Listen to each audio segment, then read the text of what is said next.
So unfortunately, the first time I did the rehydration of the cultures, I was unaware that we were supposed to videotape it. So I'm going to be doing a mock version of that.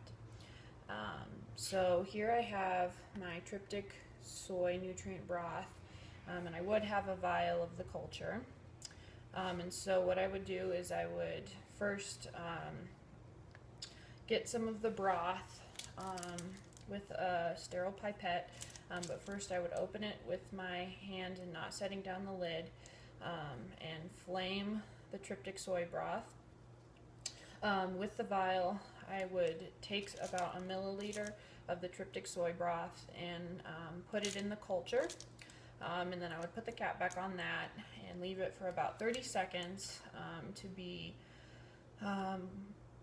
rehydrated.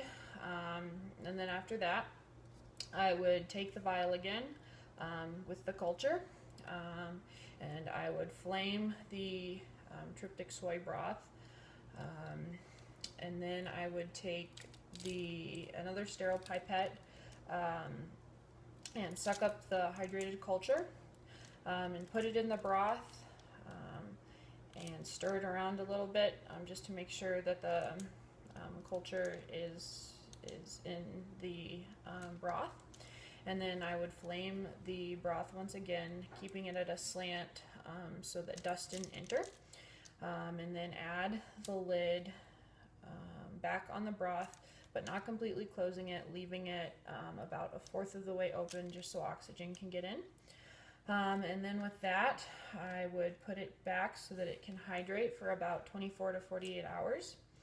And then after that, I would take my pipette that I used and put it in an alcohol solution so that it can disinfect for 24 hours, and then throw that away, as well as disinfect my area and keep my vial in a room temperature place so that the culture can rehydrate.